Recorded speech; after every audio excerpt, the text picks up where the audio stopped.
Qué bueno que están en sintonía de La Grande. Y hoy, bueno, quería escuchar a nuestro buen amigo, el analista político, historiador, escritor, además un gran articulista. Lo pueden leer en el American, allí escribe Julio Schilling. Y bueno, es una de esas personas que conocen y lleva el pulso no solamente de la historia de Cuba, sino del día a día. Él publicó un artículo muy bueno en el American que se titula Cuba 2022 hacia el debilitamiento del régimen. Es el titular, el título de su trabajo. Pero en el subtítulo, Julio Schilling escribe: una solución militar para la liberación de Cuba no debe ser rechazada bajo ninguna circunstancia. Bienvenido, Julio Schilling, qué bueno tenerte en el programa. Muy buenas tardes y muchas felicidades para ti, Julio. Muchas felicidades, querida Lourdes, para ti en el nuevo año, para tu familia, para todo el gran equipo de Radio Mambí y, por supuesto, para esa audiencia vasta que tiene este programa. Te agradezco muchísimo, lo propio para ti, para tu familia. Julio, yo le decía antes del corte a los oyentes, la cifra vergonzosa de la dictadura, del cártel de La Habana, de la tiranía castrocomunista cubana, que ya son 63 años y contando, que son casi 1000 presos políticos mientras tú y yo estamos hablando, que sepamos, ¿no? 955 presos políticos, 955 personas fueron añadidas a ese sistema, como tú bien describes en tu artículo, de presiones políticas comunistas cubanas. Sufren de los 842 que aún sufren cautiverio, más de 700 son del levantamiento cubano del 11 de julio y de la marcha por el cambio cívico del 15 de noviembre.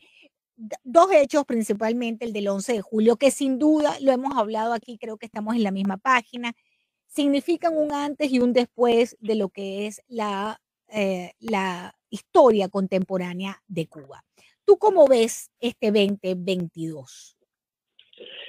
Mucho depende, o sea, primero, el caso cubano es realmente una paradoja comparado con el resto de América Latina, porque por un lado estamos viendo democracias funcionales, pues equivocadamente abrir las puertas a regímenes totalitarios en preparación, que lo hemos visto en Perú, en Chile, en Honduras. Y en el caso cubano, el pueblo de Cuba, que supuestamente es el modelo emblemático del socialismo continental, es el centro de mando, es quien, tras la caída del comunismo soviético, reformuló la estrategia para llegar al poder por la vía democrática y después perpetuarse, con Venezuela siendo su primera colonia, el primer experimento de hecho, que ahora incluye Nicaragua, Bolivia, Ecuador, gracias a Dios, igual que Brasil, pudieron zafar, pero vemos cómo, por razones que en parte tiene que ver con el subtítulo del artículo, porque tanto Ecuador como Brasil, las Fuerzas Armadas no fueron penetradas por el oficialismo socialista. Es más, en el caso de Ecuador, directamente le dijeron a Correa: no vayas muy lejos porque te sacamos del poder. Entonces, pues Correa se vio limitado. Y en el caso de Brasil, el actual mandatario, Jair Bolsonaro, era parte de la inteligencia militar y entendía muy bien desde dónde venía Lula y el papel que el comunismo cubano tenía en eso. Entonces, aquí la gran paradoja es que Cuba comunista, pues el pueblo precisamente sin ninguna preparación de organización, sin ningún llamado del exterior, simplemente se cansó, salió a la calle para exigir su libertad, facilitada sin duda por la tecnología, que es algo que el régimen tolera por la gran necesidad de que le entren divisas. Pero el pueblo de Cuba está decidido a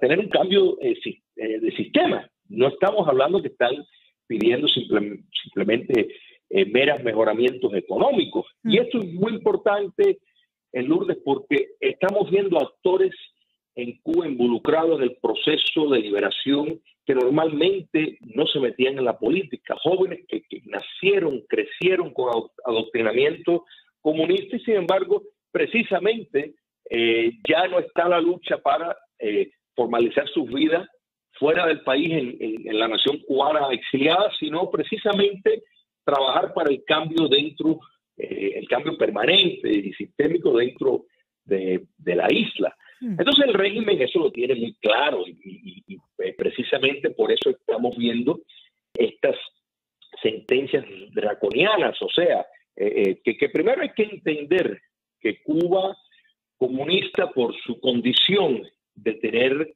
un código penal que en efecto convierte el crimen antes que el crimen se comete, la cuestión de los predelictivos, tiene una población de cerca de 13.000 presos. Quiere decir que hay muchos presos en Cuba que en un país con un gobierno civilizado, con un Estado de Derecho, ni remotamente estarían cerca de una cárcel. Sin embargo, en Cuba están presos. Entonces, o sea que el número es mucho más grande, pero el 11 de julio, pues naturalmente trajo al panorama personas que históricamente no habían tenido no solo ningún problema de enfrentar al régimen, sino que no pertenecían a organizaciones de oposición ni de disidencia. Entonces, de todos estos números que estamos hablando, 132 de ellos están enfrentando o han sido procesados por cargos de sedición. El cargo de sedición puede oscilar de 10 años para arriba, puede llegar a 30 años, pudiera llegar hasta cadena perpetua si le da la gana, y en un día que amanecen mal hasta fusilamiento. Eso no está descartado. Entonces, realmente eso es lo que estamos viendo de personas, en su gran mayoría jóvenes, aunque hay personas como Félix Navarro, de 68 años, un gran oyente de tu programa, Lourdes, que está junto a su hija enfrentando, bueno, Félix está de hecho preso, y enfrentando una condena bien larga, un hombre de 68 años con problemas de salud. El régimen lo hace porque tienen miedo, ¿verdad? Pareciera que el miedo cambió de acera.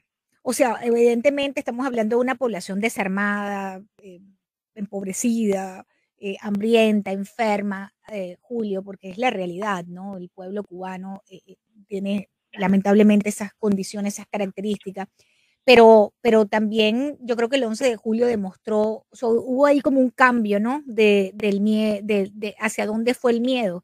Y esta represión y estas amenazas del régimen también en estos días diciendo de que van a armar a los organismos de represión para enfrentar cualquier posibilidad de protesta. Y adicionalmente, estos encarcelamientos por sedición que tú estás explicando, uno diría, bueno, ¿por qué son tan duros ante esta situación que se ha presentado? Explícame tú por qué tú crees que son tan duros. ¿Es una cuestión de miedo? Es porque el terrorismo de Estado tiene un gran patrón de ayudar a domesticar la población. Una de las primeras cosas que hizo Lenin fue poner los muertos, exhibir los muertos públicamente, de colgarlos y tenerlos guindando. Es más, se le acercaron y le dijeron a Lenin, mira, esto tal vez no es lo que más conviene. Y él, dar esta escena, él dijo, no, sí, es importante que eso esté ahí para que entonces, pues precisamente, llevar el mensaje de que nosotros estamos serios cuando decimos las cosas. Fidel Castro hizo exactamente lo mismo al llegar al poder, empezar los fusilamientos, los televisaban, o sea que todo esto no se estaba haciendo en la oscuridad de la noche, sino precisamente para que se viera, porque entendían, como bien lo entendió Vladimir Lenin, y lo practicó, que el terror pues tiene... Domina. Exactamente, exacto. Y eso es lo que estamos hablando ahora, y esa es la intención del régimen castrista. Por un lado, yo creo que también tienen otra intención, y eso es de llenar las cárceles cubanas aún más de lo que están, para buscar mercancía para canjear con el gobierno de los Estados Unidos. Recordemos que no es ningún secreto que dentro de la administración del presidente Biden-Harris hay personas que trabajaron en el gobierno del expresidente Barack Obama en cuanto a preparar el acercamiento. Sin lugar a dudas, pues hay una presión para mantener el status quo antes. No quieren perder muchos estados que temen que perderían. Está el senador demócrata Bob Menéndez, que es un fiel creyente en la causa de Cuba, en la libertad de Cuba y en castigar al régimen castrista, pero no es menos cierto que sí hay personas dentro de la administración que formaron el equipo de arquitectos que formularon el acercamiento con el castrismo, el infame pacto Castro-Obama, y entonces pues que mantienen una influencia. Yo creo que eso es parte de la esperanza del castrocomunismo también de poder en algún momento pues canjear por los presos un mejor trato, pero un mejor trato quiere decir que se les permita seguir cometiendo crímenes de lesa humanidad y que le den las dádivas económicas como facilitación al crédito del contribuyente norteamericano y relaciones económicas de las cuales ellos se beneficien, que tengan acceso de nuevo a términos de financiación favorables a ellos, cosas que nunca piensan pagar, pero no importa. Eso es la idea. Julio, estamos conversando con el historiador, escritor, además analista político, Julio Schilling, un conocedor profundo de la realidad de Cuba. Cuando tú dices que para Cuba se debe observar una solución militar, o como titulas en tu trabajo, una solución militar para la liberación de Cuba, no debe ser rechazada bajo ninguna circunstancia. ¿A qué tú te refieres exactamente? ¿Y una solución militar para libertar a Cuba por parte de quién? ¿De adentro hacia afuera o de afuera hacia adentro? De ambos lados. Y es muy importante tu aguda observación de lo que quiero decir, porque es tal cual. O sea que eso va en las dos direcciones. Tanto dentro de la estructura del poder, el derecho de rebelión, la revolución de Palacio, o sea, sería una forma de expurgar sus pecados, a tomar un paso patriótico y ponerle fin a este sistema esclavizador, pero también, por supuesto, a los países, las democracias del mundo, porque la realidad, mi querida Lourdes, es esta. Mira, a ver, ¿qué ejemplo queremos usar? ¿Los Estados Unidos? Vamos a usar los Estados Unidos. Sin la ayuda militar de Francia, quien pagó el 90% de las armas que utilizó el ejército de Washington, los Estados Unidos no se hubieran podido liberar de Gran Bretaña. Sin la ayuda militar de soldados franceses, de cañones franceses disparándole a británicos, no hubieran podido alcanzar la libertad bajo ningún concepto. Eso es una realidad. Si miramos y queremos ver todas las repúblicas que se liberaron en América Latina, bueno, factores internacionales tuvieron que ver muchísimo con lo que estaba ocurriendo en Europa, con la Francia de Napoleón y España, y lo que se desencadenó los movimientos de independencia y liberación en América Latina. Queremos hablar de la Primera Guerra Mundial o de la Segunda. O sea, los ejemplos abundan donde la solidaridad democrática, donde países libres van al rescate de países cautivos, entendiendo de que el principio de hermandad y la ética democrática les obliga a dar ese paso, porque a la misma vez están luchando para preservar sus propias sociedades libres. Eso no se puede perder. Si se pretende que todo se puede negociar sobre una mesa sentados, es no entender la naturaleza del enemigo. Yo creo que Chamberlain, por ejemplo, cometió ese error con Adolfo Hitler. Él tenía las mejores intenciones. Neville Chamberlain era una persona muy decente, muy bien intencionada, y pensó que podía evitar millones de muertes si le daba una concesión Alemania nazi. Bueno, de nada sirvió. Y así se mueve la historia, que podemos examinar todo lo que querramos. El Corea del Norte invadió Corea del Sur cuando un oficial del gobierno norteamericano dejó saber en una conferencia de prensa de que los Estados Unidos no iban a intervenir en los asuntos de Corea.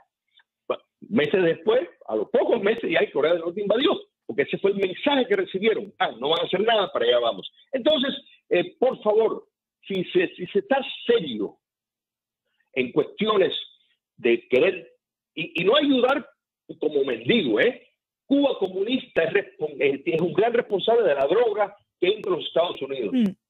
El hecho de que estén utilizando la colonia venezolana para eso no quiere decir que Cuba comunista no tiene un papel directo en eso. Con eso solo basta para que los Estados Unidos... Julio, pero en 63 años se han presentado situaciones que de verdad podrían ser consideradas peligrosas, incluso para la seguridad nacional de los Estados Unidos, y no ha sucedido absolutamente nada. ¿Qué es lo que falta? ¿Qué es lo que falla para que se dé esa situación que tú planteas? Bueno, primero, en el terreno de la inteligencia y la desinformación, el castrocomunismo, la cuarta potencia en el mundo en algunos momentos de su historia en cuanto a infiltrar los mecanismos, las instituciones democráticas para influenciar la política, ha tenido un precio. O sea, y no podemos remontar desde que la embajada estadounidense en Cuba ocultaba y desdibujaba la realidad de las conexiones de Fidel Castro con el comunismo internacional cuando estaban combatiendo la Sierra Maestra. Vamos a empezar por ahí, que los reportes que le estaban entregando a la administración de Eisenhower eran falsos. Y podemos seguir cómo a través de los años la penetración en el gobierno del propio John F. Kennedy, que después que tienen articulado un plan meticuloso y con seguridad de ser exitoso, a último momento cambian. ¿Por qué? Porque hubieron un par de individuos que estaban presentando un cuadro que no era cierto, pero lo hicieron para que el presidente Kennedy actuara como actuó, que le dio la espalda a la libertad de Cuba. Entonces, eso es el trabajo de la inteligencia castrista. Y podemos seguir. Ana Belén Monte, que nosotros hemos hablado, la persona clave que en efecto presentaba cuadros falsos de la realidad del castrocomunismo, y los Estados Unidos y su inteligencia se basaba en lo que ella estaba pintando, por no decir todos los activos de la inteligencia norteamericana que cayeron gracias a la traición de ella. Entonces, eso es una de las razones por la cual el castrocomunismo se ha logrado mantener en el poder. Fíjate que uno de los efectos de las democracias, Lourdes, es que como tienen que estarse postulando constantemente para elecciones, ningún presidente o primer ministro pues, quiere, tal vez en su reloj, tener una guerra popular, y muchas veces toman medidas pensando a corto plazo en vez de mirar a la distancia. Estamos conversando con Julio Schilling, 4:47. Julio, leyendo tu artículo, se los recomiendo, queridos amigos oyentes, entran en el american.com y buscan el artículo de Julio Schilling, Cuba 2022, hacia el debilitamiento del régimen. Tú abres tu artículo con algo bien curioso, que lo mencionabas hace unos minutos también, ¿no? Que mientras estamos viendo, por ejemplo, las elecciones en Chile, donde gana la izquierda, este sujeto Boric, y estamos viendo una repunte también de afectos a la izquierda en un país como Colombia, ya considerada la joya de la corona para la izquierda hambrienta aquí en el continente americano, tratando de hacerse con Colombia a partir de mayo, lo que además, Julio, con lo que eso significa, ¿no? Para las rutas del narcotráfico y para muchísimas cosas más. Yo a veces pienso que quizás en Estados Unidos, no sé, no miden ese tipo de variables, ¿no? Lo que significaría algo así para la seguridad nacional de Estados Unidos. Pero bueno, tú mencionas que por un lado va América Latina como con ese giro a la izquierda nuevamente, y por el otro lado vemos que Cuba lo que quiere es salir de la tiranía, ¿no? Mientras que en Chile y en Colombia están movilizándose esa izquierda, y en el Perú, como lo vimos con este señor, sobre todo con su mentor, ¿no? Del presidente en Perú, vemos cómo los cubanos son los que están en las calles diciendo, pidiendo libertad desde el 11 de julio. ¿Cómo se puede entender este fenómeno? ¿Qué pasa en América Latina? Que no quieren ver la realidad cubana, Julio. Mira, Lourdes, podemos añadir a esa ecuación, por ejemplo, las manifestaciones multitudinarias que hubo en Venezuela hace pocos años atrás y en Nicaragua, y que fueron brutalmente aplastadas ambas. O sea, entonces, quiere decir que los países que están ejercitando el socialismo, el pueblo, pues se arriesga a todo para no tener. Ocurre en democracias que hay ese atractivo. Bueno, yo creo que esto es un defecto, por un lado, humano, o sea, escuchar las sirenas de nociones que en lo abstracto podrían lucir atractivos, pero en la práctica resultan nefastos. Y segundo, que los amantes de la libertad, la derecha, si se le quiere dar un nombre, pero bueno, esencialmente los demócratas se saben vender muy poco. En otras palabras, enfocan típicamente en lo económico, como si lo económico es lo que decide todo, el sistema de la economía, y tratan de mirar todo en números tangibles, cuando la realidad es que la batalla ideológica nunca se puede dejar de dar, y cualquier noción económica que se aparta de un sistema moral a la larga quiebra. Podemos ver, por ejemplo, el daño a la libertad que ha hecho la apertura comunista, porque ha dicho, bueno, no son tan malos, podemos negociar con ellos, sabemos que cometen crímenes de lesa humanidad, genocidio, y así todo, pues hemos visto cómo las empresas más grandes, los políticos más respetables, de pronto se están abrazando y aceptan este tipo de conducta. Entonces, los demócratas realmente aún que desear. Pero la solución para esto, Lourdes, ya se ha tenido y se tuvo cuando cae el fascismo europeo en la Segunda Guerra Mundial. Y eso es tener leyes antisistema para que no puedan competir en elecciones. ¿Por qué se va a tratar al nazismo diferente que el comunismo? ¿Verdad? Porque al fin y al cabo son primos hermanos que vienen de la rama socialista. ¿Por qué es que Evo Morales y su partido, cuando Bolivia fue liberado? Eso es lo que había que hacer. Entonces, el pensar que la democracia quiere decir que todos podemos participar es equivalente a decir que tú esta noche vas a invitar a todo el mundo a tu casa, incluyendo a Cecilia Massa, que después entonces, a la corta o a la larga, van a terminar descuartizando a todo el mundo en la casa. Entonces, por favor, la democracia es otra cosa. Son una serie de reglas que quien no está dispuesto a seriamente respetarlas no puede participar en ella.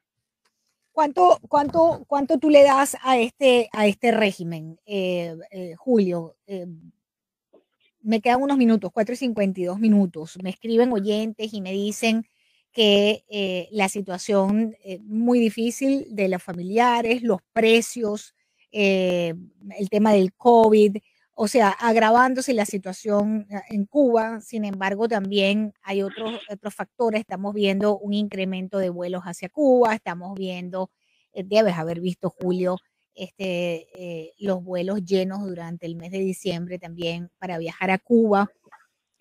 ¿Cómo desde el exilio se puede colaborar con el fin de un régimen criminal como este, donde ahorcarlo financieramente sería una de las maneras, ¿no?, de colaborar para salir de esta pesadilla, en definitiva, ya por siempre?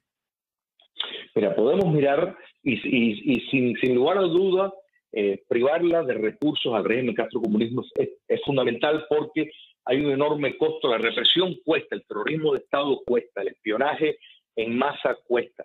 Yo creo que eso, privar de fondos a un régimen represivo es fundamental. Pero tienen muchos que los ayudan, ¿eh? Porque también los cubanos dicen, bueno, sacrificamos nosotros ir a ver a nuestras familias, a mandarle cualquier cosa, pero por el otro lado tienes países como Venezuela, como China, como India, como España. Ahora mismo el régimen español, el gobierno, perdón, español sigue haciendo ese todo tipo de negocios e inversiones y ayudas además.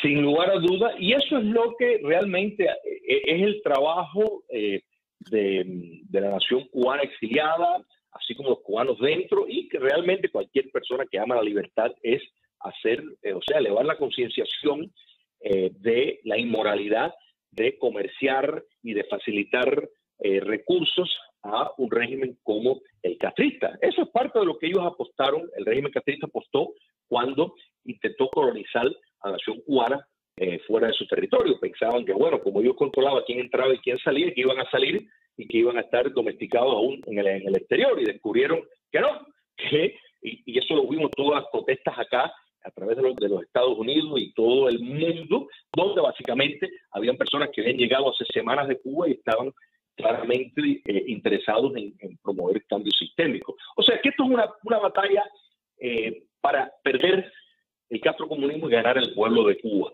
Ahora, en cuanto al tiempo, mucho tiene que ver, por ejemplo, lo que hagan los Estados Unidos. Si los Estados Unidos no le extiende la ayuda que el castrocomunismo necesita para mantenerse en el poder, si no hay esa aceptación, como en el caso chino, si no se logran que Cuba se convierta en una China tropical, ese es el único resorte que le queda, porque en China, en efecto, hay un status quo donde hay un cabildeo permanente en los Estados Unidos que defiende la existencia de esa dictadura brutal. A eso aspira el castrocomunismo. Y eso es lo que hay que luchar para que no ocurra. ¿Cómo ves la administración Biden? Te quito unos minutos más con respecto a su política hacia Cuba. ¿Crees que hay algún cambio? ¿Qué crees tú? ¿Cómo lo evalúas lo que ha sido? Todavía el señor Biden no tiene un año, no ha cumplido un año, lo cumple ahora en 2 semanas frente a la Casa Blanca. ¿Cómo evalúas este primer año de su administración con respecto a la causa cubana? Medularmente, tanto él como su vicepresidente, como gran parte de su gabinete, les encantarían acercarse al castrocomunismo, un Obama 2 en esteroides, pero no lo hacen por pragmatismo político. Saben que el año que viene, en las elecciones a medida del tiempo, van a enfrentar grandes retos y prefieren posponer lo que vayan a hacer con Cuba comunista, y todo esto que está ocurriendo se les complica a ellos buscar un acercamiento con un régimen que está cometiendo crímenes de lesa humanidad a diario y a la luz del día.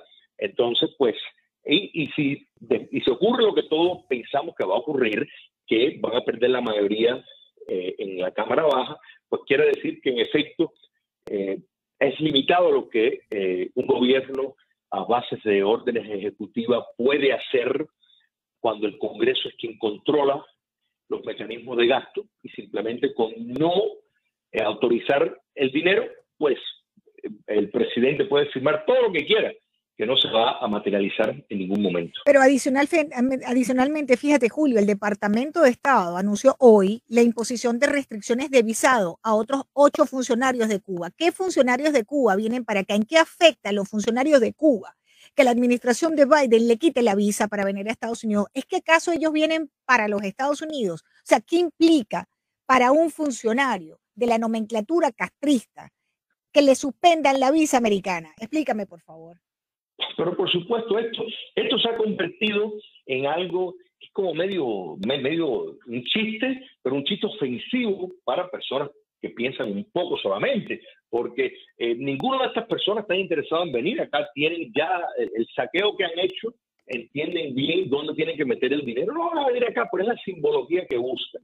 Para empezar, como algo mínimo, como algo poco audaz que pudiera hacer esta administración, es facilitar mecanismos de telecomunicación para que el régimen no pueda poner y quitar cuando le da la gana el Internet. Y eso no lo han hecho, a pesar de que existe la tecnología para hacerlo. Y eso es falta de compromiso. Falta de compromiso por un lado, y por otro lado, las amenazas constantes que el castrocomunismo de manera indirecta les envía por medio de tener una estampida de inmigración, que es algo que siempre han utilizado, y diferentes otras cosas que utilizan con información que tienen sobre personas claves. Entonces, pues, es el arte que han utilizado para preservarse en el poder. Pero realmente, entonces, pues sí, nociones así como que no dejan entrar 5, 6, 7 esbirros, eso es irrelevante. Exacto. Eso no tiene Eso no es lo que hace falta, Julio Schilling. No, para nada, para nada. Eso es para buscando votos a lo barato. Es como un sistema de botella y creen que las personas son tontas. Exacto. O sea, creen que a estas alturas no se han dado cuenta que eso es un insulto de inteligencia. Exacto, o sea, la noticia de esta hora, amigos oyentes, Estados Unidos sancionó a otros 8 funcionarios de la dictadura cubana por la represión en las protestas del 11 de julio y la sanción es que no darles visado para los Estados Unidos. ¿Qué sanción es esa? Esos sujetos no piensan venir para los Estados Unidos. O sea, ¿en qué los afecta una sanción de este tipo? Por eso es que no hacen más que burlarse, Julio Schilling, de este tipo de decisiones también desde el régimen de La Habana, ¿no? Totalmente, totalmente. Es una falta de respeto y es algo que cada vez que hay una medida de esa, el castrocomunismo dice, ¡qué alivio! Están perdiendo tiempo con esto, porque entienden que eso es lo que va a ocurrir. Gracias, Julio, por acompañarme una vez más en el programa. Un gran abrazo, muchísimas gracias. Qué interesante siempre conversar contigo. Julio Schilling es historiador, el editor de Patria de Martí, lo leen en el American, allí lo pueden leer en inglés y en español, historiador, además una persona totalmente comprometida con el conocimiento, con la historia y con la libertad de Cuba. Vamos a identificar la emisora ya.